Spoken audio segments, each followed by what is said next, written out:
Hello and welcome to the Super High Yield Anesthesia Podcast, the second edition. This is your host, Scott, the anesthesia resident.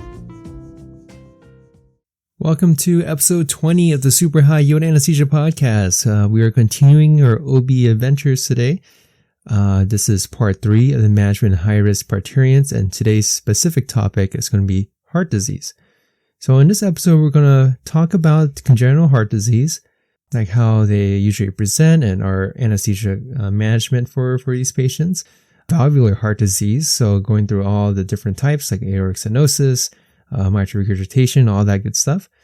And then from there, we're going to be talking about cardiomyopathy of pregnancy. And lastly, we're going to finish up by talking about CAD and MIs. So if you have the time, I'd appreciate it if you take the pre-survey that's in the link in the description. And this kind of helps me determine whether or not you're learning anything from these episodes and if you have any feedback for me regarding this podcast. But if you don't have the time, that's totally fine. Let's go ahead and get started. So let's kind of talk about the epidemiology behind heart disease and parturients for the first few minutes. And it usually occurs in about 1 to 6% of pregnant patients. And it happens to be a leading cause of non-obstetric maternal mortality. So if a patient has an NYHA's class of 1 or 2, and NYHA is that classification for the New York Heart Association, basically classifies how bad a heart failure is. So if they have class 1 or 2, they have a 0.4% risk for mortality. And if they have a class 3 or 4, they're going to have a 6.8% risk for mortality. And generally speaking, pregnant patients would have cardiac decompensation mainly in times of maximal hemodynamic stress. And this usually is in the 3rd trimester and after delivery. Because after the baby is delivered, whether it be C-section or vaginal delivery, it's the greatest cardiac output. Because of all that blood that was in the placenta, it returns to the maternal circulation and basically increases the cardiac output and it places greater stress on the heart and the hemodynamic system as a whole. And also, of course, after 20 to 24 weeks of gestation, there will be an increase in maternal blood volume, which would also start to increase the maternal cardiac output. So for these patients, the ones that you identify to have significant heart disease, it's very important to take a multidisciplinary approach when trying to plan the care for these patients. So not only us as the anesthesia providers, but also the OB team, of course, as well as cardiologists if needed. So again, to provide like the best outcomes for these patients, taking the multidisciplinary approach is the best way to do it. So the background and epidemiology stuff aside, let's go ahead and actually get to the fun stuff.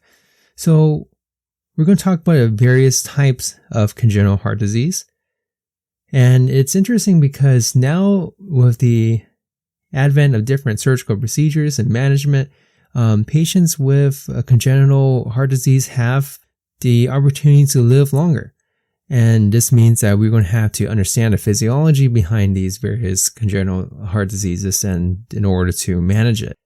And honestly, if they have the severe congenital heart problems at birth, but if they fix it early on, it's generally not too big of an issue to manage during the pregnant phase. But again, it's still good to know about these different congenital heart diseases and how to manage. So first one we're going to talk about is tetralogy of Fallot. And it's one of the cyanotic congenital lesions. And there's 4 main components of the tetralogy. So the 4 components of the tetralogy of Fallot are the ventricular septal defect, an overriding aorta, the right ventricular outflow tract obstruction, and a right ventricular hypertrophy. And usually patients that have tetralogy of Fallot have to have surgery because this is actually a life-threatening condition, and that only 25% of these patients survive to adolescence without any correction, and only 3% survive to age 40. So that's something to keep in mind. Like most of these patients, if you have the opportunity to work with them in an OB period, it means that they likely had some sort of surgery to correct the tetralogy early on in their life, just based on these statistics alone. So regarding the management for corrected tetralogy of Fallot, usually when they fix it, they kind of close the VSD, the ventricular septal defect, and widen the right ventricular outflow to relieve any obstructions. So the main problem that you'll encounter when caring for these patients that with the corrected tetralogy of Fallot is small ventricular septal defect and possible outflow obstruction. So regarding the anesthesia considerations for this, the main technique that is recommended is neuraxial, as this minimizes the hemodynamic changes due to pain. And the goal is to maintain the SVR and venous return to reduce the right to left shunt. And if for whatever reason the patient's SVR decreases, phenylephrine is going to be your best friend to treat that. Okay, so we won't spend too much time with tetralogy of Fallot. Eventually, when I do my peds rotation next year, I probably will go over the congenital heart diseases in more detail. But for the purposes of this episode, that's basically all we're going to talk about. And that's a high yield for OB anesthesia specifically. Okay, next, ventricular and atrial septal defects. Because this is not too severe of a congenital heart disease, no real special care is needed, especially if the defect is small. But it's always a good idea to take a good H&P, because if they're symptomatic, you want to try to choose using neuraxial just to minimize an increase in SVR due to pain, which would reduce the left to right shunt, as we kind of talked about previously in the tetralogy of Fallot. If there's like a larger defect, it's possible that it may be associated with pulmonary hypertension. And for these ones, they will require invasive monitoring if this is indeed confirmed to have pulmonary hypertension. And we'll kind of talk about that in the next section. Okay, next is going to be pulmonary hypertension and Eisenmenger syndrome. So pulmonary hypertension is defined as a pulmonary arterial pressure that's greater than 25 millimeters of mercury at rest and greater than 30 millimeters of mercury with exercise. Usually, you can utilize an echocardiogram to kind of diagnose this. However, the definitive diagnosis is actually going to be invasive catheterization. And unfortunately for these patients, the mortality rate is actually 56%. It's very, very high. And that's why pregnancy is actually contraindicated or highly discouraged for patients with pulmonary hypertension due to these significant risk. And there's like different classes of pulmonary hypertension. So in total, there's like 5 groups. So group 1 is basically idiopathic. So it could be due to like congenital issue, where it's like issues of the endothelial dysfunction. Group 2 is like pulmonary hypertension due to left heart disease. Group 3 is due to lung diseases or hypoxia. Group 4 is due to chronic thromboembolic pulmonary hypertension. So Group 4 is due to chronic thromboembolic issues. And Group 5 is multifactorial. So things like metabolic stuff, systemic stuff, hematologic stuff that could cause the pulmonary hypertension. And we won't go too much in depth with this in this episode because it's a little bit outside the scope. But I definitely plan on doing this eventually. Okay, so that's pulmonary hypertension, and we'll kind of get into the anesthesia considerations after we talk about Eisenmenger syndrome. Okay, so Eisenmenger syndrome is basically when there's an uncorrected left to right shunt that ultimately causes pulmonary hypertension. So either you have a VSD or ASD or a PDA, a patent ductus arteriosus. Eventually, the end product is pretty much increased pulmonary blood flow. So again, it's from a left to right shunt. So it's going from the left ventricle, it's going over to the right side. That's going to go, that volume is going to go towards the lungs, right? So increased pulmonary blood flow, which leads to pathologic remodeling of the vasculature, which leads to the pulmonary hypertension. And over time, this causes the right ventricle to compensate, and it's going to get bigger. It's going to get hypertrophied because it's pushing against a higher resistance in the lungs. So then over time, the shunt becomes right to left. So basically it reverses from the original left to right. And the presenting symptoms is going to be late cyanosis, clubbing, and polycythemia. And generally speaking, the age of onset of these symptoms is going to vary. So again, if you got nothing out of that, basically Eisenmenger syndrome is uncorrected left to right shunt that causes increase in pulmonary blood flow, and that eventually causes a pulmonary hypertension. And that's why we're concerned about it in patients that have this disease and they're going to be pregnant. Because patients with Eisenmenger syndrome don't really tolerate being pregnant very well. Mortality rate for this is actually as high as 30%. And this is most commonly due to embolic diseases. Okay. And moving on to the medical and OB management for patients with Eisenmenger syndrome and pulmonary hypertension is, as we kind of discussed, it's a very deadly disease. It's a very high mortality rate. So multidisciplinary care is going to be utmost importance for this one. So having not only OB anesthesia, but also cardiologists involved and possible pulmonologists involved to kind of figure out a best plan for this patient. Other than that, things like volume management is going to be key. So to make sure that they don't overload their system. So basically you're going to likely need diuretics, especially in immediate postpartum period, because remember the cardiac output is highest immediately postpartum. Assessing and treating the right ventricle is going to be very important. So sometimes using dobutamine might be necessary to improve the ventricular function. And the treatment for pulmonary arterial hypertension itself involves different types of things. So they can use inhaled nitric oxide, which dilates the pulmonary vasculature. You can use prostacyclins, so epoprostenol, treprostinil, or iloprost are good options.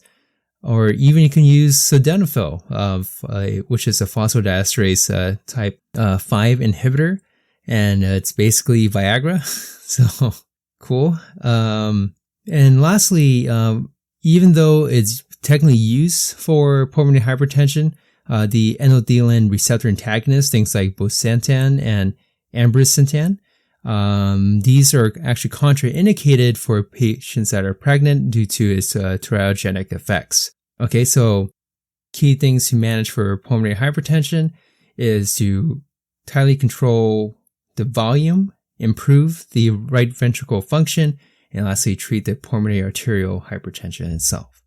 Okay, the method of delivery is vaginal delivery is going to be preferred, mainly because C-sections are associated with larger changes in intravascular volume. There's more bleeding complications and there's an increased risk for thromboembolism. So again, vaginal delivery is going to be preferred method of delivery, but C-section is still an option if there are OB indications for that. Okay, so here's our fun part, the anesthesia considerations.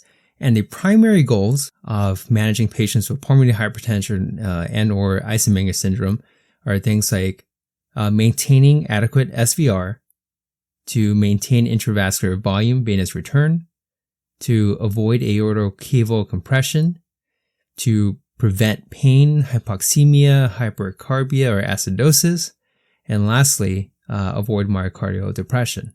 Because again, regarding maintaining adequate SVR, you want to basically have a normal patient be normotensive, just so you don't worsen the shunt, especially in Eisenmenger syndrome. You want to have good control of the volume, mainly to avoid overloading the system, but also avoid overloading the system. Same idea of preventing pain, because the pain increases the SVR. It's trying to avoid any hypoxemia and hypercarbia, because it causes pulmonary vasoconstriction, which would worsen the pulmonary hypertension. And of course, you want to avoid any sort of myocardial depression, because especially for the right ventricle is already having issues pushing against the afterload of the lungs. So if you decrease the myocardial effectiveness, then you can have greater risk for decompensation.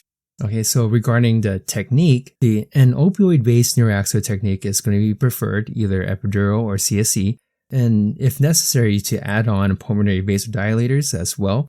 And the idea of using epidurals or CSEs is it allows you to pretty much titrate the opioids to effect, and this kind of helps you manage the shunt a little bit better. Ideally, you can do the neuroaxial technique. But again, if the best method is going to be trying to make a decision as part of the multidisciplinary team. So that's the technique. And regarding intravascular volume assessment, you're likely going to need a lot of different monitors. You're going to need CVP monitoring, so patients likely going to need a central line.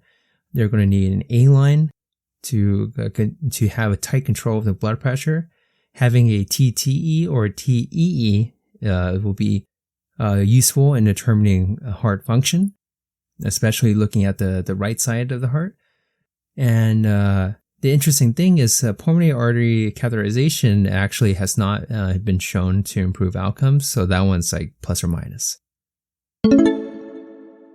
Okay, so that's pulmonary hypertension and Eisenmenger syndrome. We're going to move on to what I think is pretty interesting, is valvular heart disease. And we're going to tackle these one by one. So first one's going to be aortic stenosis.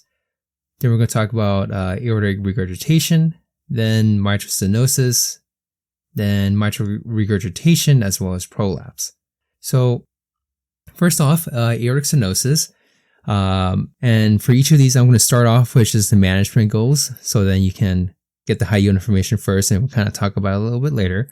So management goals for aortic stenosis is sinus rhythm, as any arrhythmia decreases preload.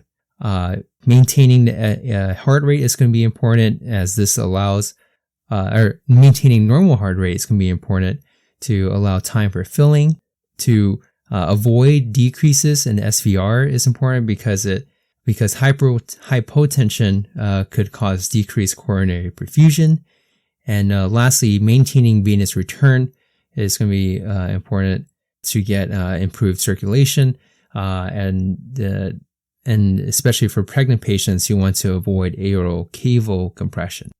So basically, keep them normal heart rate, normal pressure, and keep adequate venous return for aortic stenosis. Okay. Delivery method wise, for patients with aortic stenosis, vaginal delivery is going to be preferred. C-section for obstetric indications. The technique you can use for aortic stenosis is at this point debatable, because historically the thought was that you should try to avoid neuroaxial techniques due to decrease in preload and afterload, which would exacerbate the aortic stenosis. But has been a few case reports that showed successful implementation of neuroaxial techniques. So that being said, the choice of whether to do neuroaxial versus general anesthesia is going to be, you're going to need more than just using the aortic valve gradient and its size to determine which technique you're going to use. So things like using your physical exam, their symptomatology, and overall cardiac function, and basically their METs is going to be important in making the decision. So for example, if their METs is less than 4 with the aortic stenosis, they are having issues like trouble breathing, especially with some sort of exertion, they're passing out or something like that, they would likely not tolerate the neuroaxial anesthesia well. So H&P is going to be important for these cases. And something to consider also is if they get an echo and there's a presence of pulmonary hypertension, that's going to be something to keep in mind as well. Okay. So, and basically the best thing you can do for these patients is in terms of pre-op diagnostics is to get an echo, because based on what you find, it kind of allows you to have different decision-making points along the road, and allows you to kind of plan your anesthetic. So say, a patient has aortic stenosis and you get an echo and they have a normal left ventricular and right ventricular function, then they will likely be able to tolerate the fluid shifts. So doing neuroaxial is probably an okay option. But if you do an echo and there's a left ventricular dysfunction, could be something called low output, low gradient aortic stenosis.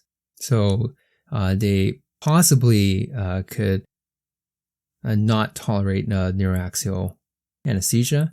If you find that the patient has pulmonary hypertension or right ventricular dysfunction or some sort of severe mitral regurgitation, in addition to the aortic stenosis, these patients generally have a greater dependence on preload. So if you end up doing neuroaxial, especially you put in a spinal, they could have unfavorable hemodynamic response. So in these cases, neuroaxial might not be your best option. Okay, and lastly, if you do the echo and you find that there's left ventricular hypertrophy, these patients possibly have severe diastolic dysfunction, as this would impede left ventricular function or left ventricular filling. So they are especially sensitive to decreased preload and tachycardia.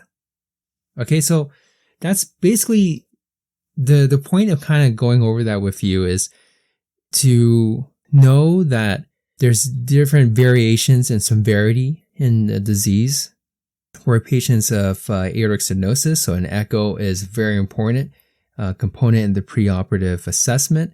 And based on what you find, you're going to have to use that information to tailor it tailor the anesthetic plan to that patient. Okay, and we're going to kind of go over these again for the severity of the aortic stenosis, so mild to moderate, and then severe aortic stenosis. So regarding mild to moderate aortic stenosis, it's okay to do neuroaxial or general anesthesia if there's no issues seen in other issues seen in the workup.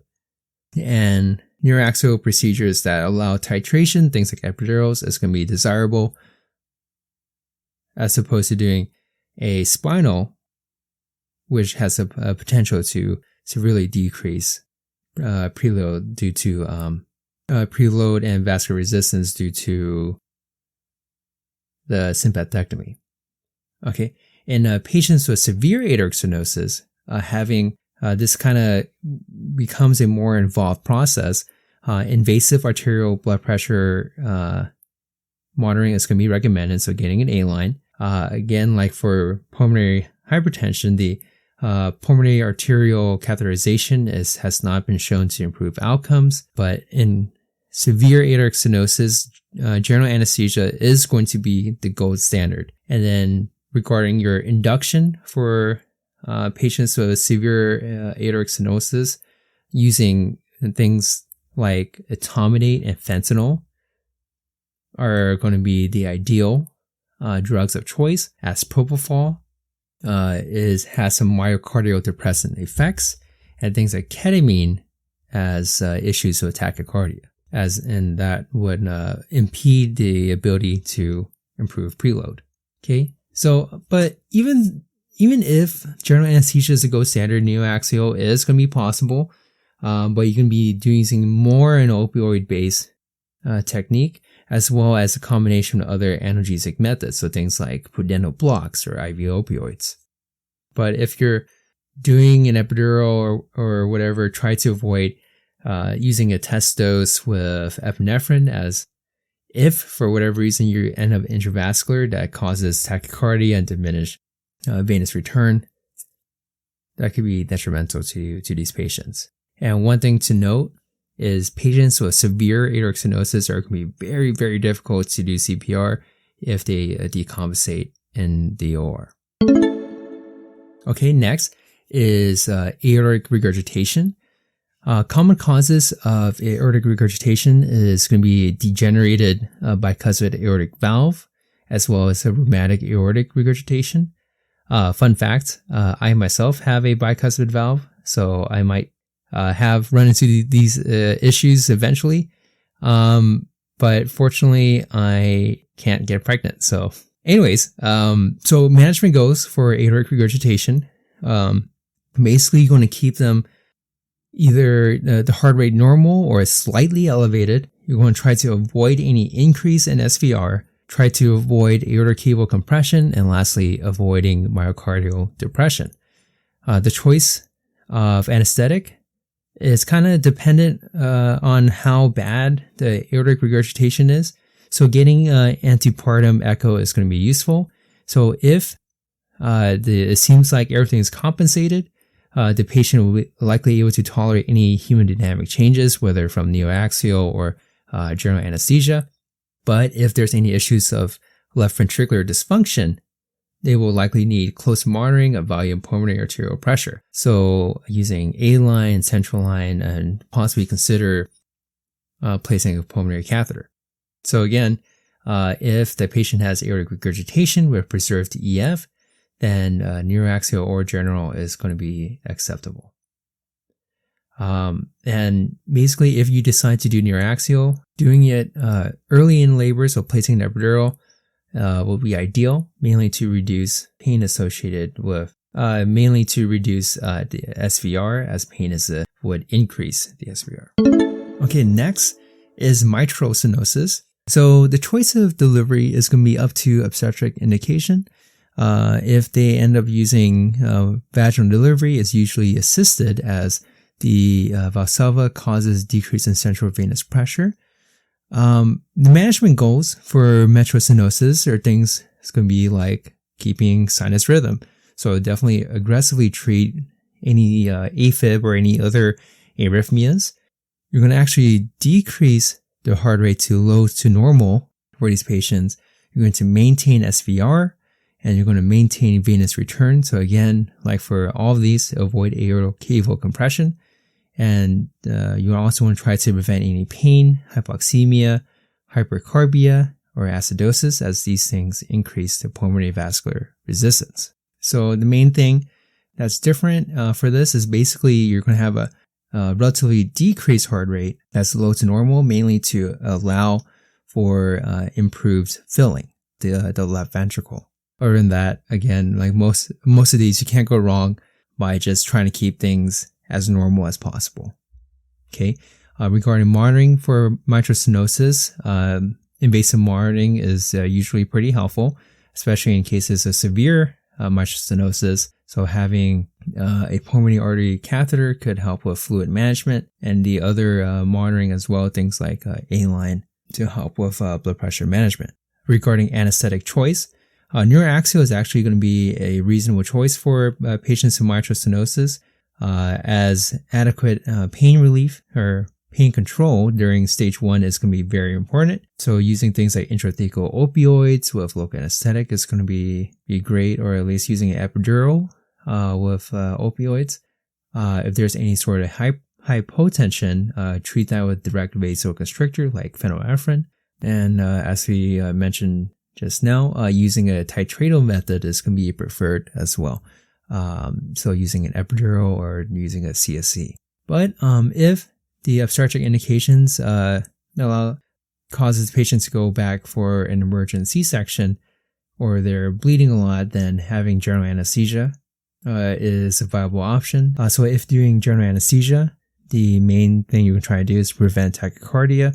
You can do this with either a beta blocker or an opioid. And you want to be careful using prostaglandins F2 alpha due to the increase in peripheral vascular resistance. Okay, next is mitral regurgitation. And this one's not too bad. It's generally tolerated well, but patients with chronic regurgitation could cause the left ventricular dysfunction, so definitely take a look out for that.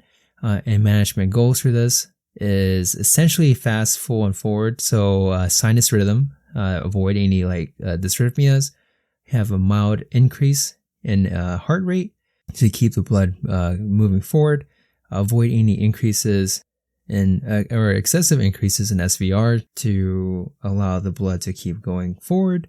And again, avoid any severe increase in venous return, as you want to kind of prevent any increases in central venous volume. And lastly, the last valvular issue we're going to talk about is mitral prolapse. And this one is probably the best one to have if you're going to choose one. As this does have an excellent clinical course. Delivery is, anything is fine, so vaginal or C-section is okay. They can tolerate neuraxial or general anesthesia pretty well. But if there's any severe cases of mitral prolapse, you kind of just treat it as a mitral regurgitation, as we kind of discussed earlier. And the thing for mitral prolapse is prophylactic antibiotics is not necessarily needed for the heart itself, like for endocarditis or anything like that. Okay. So those are the valvular issues. Hopefully that wasn't too confusing, but if you get anything out of it, basically when you're treating heart valvular issues, you can't go wrong with keeping them as normal as possible with certain things like aortic stenosis. If it's super severe, then neuraxial is going to be contraindicated, or not contraindicated, but general anesthesia is going to be the gold standard. Aortic regurgitation, you're going to have the heart rate normal to slightly elevated. Mitral stenosis, you want to decrease the heart rate to allow for filling. And for mitral regurgitation, you want to keep the flow going forward. So there's, again, the main thing for valvular issues, just keep it normal, except for, some slight tweaks for each valvular issue. Eventually, I'll do a dedicated episode for heart diseases and valvular issues, so look forward to that in the future. That being said, let's move on to the last two things we're going to talk about, cardiomyopathy of pregnancy. So the definition of this is basically left ventricular failure late in pregnancy or up to 6 weeks postpartum. Regarding epidemiology, is about 1 in 3,000 births. And maternal mortality is actually pretty high at 25 to 30%. Risk factors for cardiomyopathy of pregnancy includes things like advanced maternal age, multiparity, multiple gestation, obesity, hypertension, as well as preeclampsia. Prognosis, if the patient's EF is less than 25%, diagnosis, there's a poor long-term prognosis, and mortality is as high as 50% if the cardiomyopathy persists. So regarding medical management for these, you're going to have preload optimization, afterload reduction, as well as possible thromboprophylaxis, especially if the EF is very poor. And lastly, regarding intrapartum management, basically try to avoid any and minimize cardiac stress, and invasive monitoring is going to be indicated for these patients. Okay, and the last thing we're going to talk about is CAD, coronary artery disease, and MIs, myocardial infarctions. Regarding epidemiology, it occurs in 1 in 10,000 to about 30,000 women. This does have a high maternal mortality rate at 37%. It also has a high infant mortality rate at 9%. And the most common thing, artery or coronary artery that's affected is going to be the left anterior descending artery. Risk factors, like for normal MI and CAD stuff: smoking, obesity, advanced maternal age, diabetes, hypertension, diabetes, and hyperlipidemia. So diagnosis, as with normal MI stuff, EKGs, is going to be great. Having an echo could identify any abnormal wall motion abnormalities. Troponins become less helpful because they could be elevated in preeclampsia and gestational hypertension. So definitely get an EKG to back up the troponin. Regarding delivery considerations, so try to avoid delivering the patient or delivering the baby within 2 weeks of having an MI, as this has a high risk for reinfarction and death. So if the patient has an MI, try to delay delivery if possible. And of note, vaginal delivery has a lower mortality rate as opposed to doing C-section. And lastly, regarding anesthetic considerations, monitoring, you're going to try to have the same intrapartum monitoring as if you doing it inside the OR. So having like heart rate, basically all the ASA standard monitoring for these patients. If it's severe, consider invasive monitoring. And regarding urotonics, you want to try to avoid anti-ergot alkaloids, so things like metrogen, as this increases the risk for coronary vasospasm. But if the patient has a cardiac arrest in late pregnancy, placing them left lateral to avoid aortocaudal compression and do the ACLS. But if CPR is not successful, get the baby out within 5 minutes. Okay, so that concludes the series on management of high-risk parturients, and it's finishing it up with this episode on heart disease. Sorry, this one was also pretty long in duration. But hopefully you guys gain something out of it. And to reward you, I will give you a fun fact. And this fun fact is also from factsite.com. And this one is, during your lifetime, you will produce enough saliva to fill 50 bathtubs. That is a lot of saliva, man. Anyways, if you have the time, I know you spent a lot of time listening to this episode already, but if you do have the time, I'd appreciate it if you take the post survey. In the link is in the description, as this helps me gauge whether or not you're learning anything. And if you have any comments for improving this podcast, I would love to hear it. With all that being said, this is Scott, the anesthesia resident, and I look forward to seeing you in the next episode.